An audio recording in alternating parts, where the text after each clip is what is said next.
ये कहानी है जॉन नाम के मछुआरे की, जो हर रोज की तरह अपनी छोटी नाव लेकर समंदर में मछली पकड़ने निकलता है। लेकिन इस दिन कुछ अलग होता है। अचानक चारों तरफ घना कोहरा छा जाता है और दूर दूर तक कुछ दिखाई नहीं देता। जॉन रास्ता भटक जाता है और इधर उधर भटकते भटकते उसे एक सुनसान नाव नजर आती है। जिज्ञासावश वह अपनी नाव उस नाव से बांधता है और अंदर जाकर देखने का फैसला करता है। जैसे ही वह उस नाव के भीतर जाता है, उसके होश उड़ जाते हैं। पूरी नाव खाली थी। ना कोई इंसान, ना कोई आवाज, बस रहस्यमयी सन्नाटा। जॉन जब उस रहस्यमयी नाव में गया तो सब कुछ बिल्कुल सामान्य लगा। खाना ताजा था, कपड़े करीने से रखे थे और हर जगह इंसानी मौजूदगी के संकेत थे। लेकिन वहां कोई था नहीं। वह नाव को चालू करने की कोशिश करता है, पर इंजन काम नहीं करता। इतने विशाल समुद्र में अकेली और खाली नाव देखकर जॉन हैरान रह जाता है।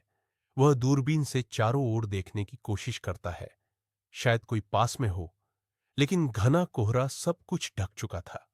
निराश होकर वह कंट्रोल रूम लौटता है और वहां पड़ा रेडियो ऑन करता है, मदद के लिए कोई संकेत भेजने के इरादे से। जॉन ने रेडियो पर संदेश भेजा, ये नाव समंदर में फंसी है, कोई सुन रहा हो तो जवाब दे। संदेश भेजने के बाद उसने सोचा कि अब अपनी छोटी नाव से लौट जाना चाहिए। लेकिन जब वो बाहर आया तो उसकी नाव वहां नहीं थी, जबकि उसने उसे अच्छे से बांधा था। उसकी हैरानी और बढ़ गई जब देखा कि अब चारों ओर फैला कोहरा भी अचानक साफ हो गया था और आसमान एकदम खुला था। अब दोपहर का समय हो चुका था। जॉन को समझ नहीं आया कि यह सब क्या हो रहा है। वापस लौटने का कोई और रास्ता ना देख वो उसी खाली जहाज पर लौट आया और नक्शे के सहारे रास्ता ढूंढने लगा। जॉन अब यह समझने की कोशिश करता है कि वह आखिर है कहां और अपने घर कैसे लौट सकता है। परेशानी यह थी कि उस रहस्यमयी नाव का इंजन खराब था। अगर उसे बचना था तो किसी भी हाल में इंजन को ठीक करना ही था। वह पूरे जहाज में टूल बॉक्स तलाशता है और कड़ी मेहनत के बाद इंजन ठीक कर लेता है। उसके लिए यह एक बड़ी राहत थी। अब नाव चालू हो चुकी थी और दिशा भी धीरे धीरे समझ आने लगी थी। लेकिन खतरा टला नहीं था। जॉन कंट्रोल रूम में जाकर फिर से रेडियो से संपर्क करता है, मगर इस बार भी कोई जवाब नहीं आता। सब कुछ अब भी रहस्य में डूबा था। फिर वह लड़का ऊपर आता है और उसे अचानक टॉयलेट जाना पड़ता है। कोई आसपास नहीं था तो वह सोचता है कि समंदर में ही कर लेता हूं। जैसे ही वह किनारे जाता है, अचानक किसी ने पीछे से उसे धक्का दे दिया। वह सीधा पानी में गिरता है। हालत बेहद खतरनाक थी, लेकिन उसने रील को पकड़कर किसी तरह खुद को डूबने से बचा लिया।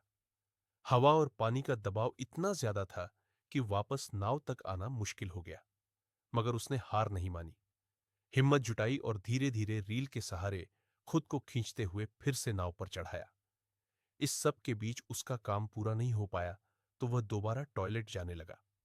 जैसे ही वह नीचे पहुंचा, अचानक किसी ने जोर से दरवाजा बंद कर दिया। जॉन ने पहले इसे हवा का असर समझा और ध्यान नहीं दिया, लेकिन जब बाहर निकलने की कोशिश की तो देखा कि दरवाजा अंदर से बंद हो चुका है। अब वह हैरान रह गया।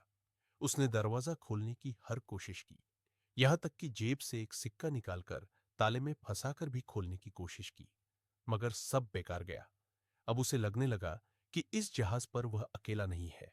कोई है जो उसे परेशान कर रहा है, जो दिखता नहीं लेकिन हर वक्त मौजूद है।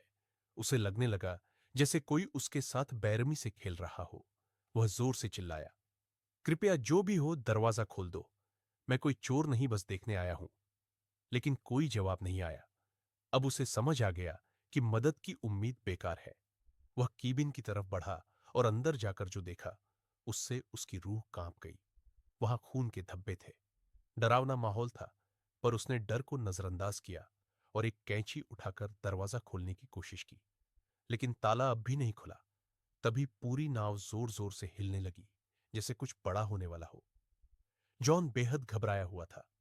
तभी उसकी नजर ऊपर की एक खिड़की पर पड़ी। वह किसी तरह उस खिड़की से बाहर निकला और चारों ओर देखा। दूर से एक विशाल कार्गो जहाज उसकी ओर आता नजर आया। उसकी दिशा सीधी उसी नाव की ओर थी। जॉन को समझ आ गया कि अगर वह जहाज टकराया तो सब खत्म हो जाएगा। अब उसे हर हाल में अपनी जान बचानी थी। उसने सिग्नल देने का सोचा, लेकिन उसके पास कुछ था नहीं। उसने तुरंत अपनी शर्ट उतारी और जोर जोर से लहराने लगा ताकि कार्गो जहाज का कोई उसे देख सके। लेकिन अफसोस, इतने प्रयास के बाद भी किसी की नजर उस पर नहीं पड़ी। अब जॉन को किसी भी हालत में अपनी जान बचानी थी। अगर उसकी नाव आगे बढ़ती रही तो कार्गो जहाज से टकराकर सब खत्म हो सकता था। तभी उसकी नजर खिड़की के पास लटकी एक रस्सी पर पड़ी। उसके दिमाग में तुरंत एक आइडिया आया। अगर वह इस रस्सी का इस्तेमाल करे तो शायद जहाज को रोक सके। उसने जल्दी से रस्सी बांधी और बाहर फेंकी ताकि नाव की गति रुक जाए। लेकिन हालात और बिगड़ गए। रस्सी इंजन के पंखे में फंस गई और खींचते हुए बाथरूम के अंदर आकर उसके गले में अटक गई। उसका दम घुटने लगा। मरने की कगार पर पहुंचकर उसने हिम्मत दिखाई और एक औजार से खुद को आजाद किया। उसकी गर्दन पूरी तरह लाल पड़ गई थी। वह लगभग मर ही गया था, बट आखिरी पल में खुद को बचा पाया। रस्सी इंजन में फंसी थी, जिससे जहाज की रफ्तार थम गई। मगर यह काफी नहीं था। भारी कार्गो जहाज फिर भी उससे टकरा गया।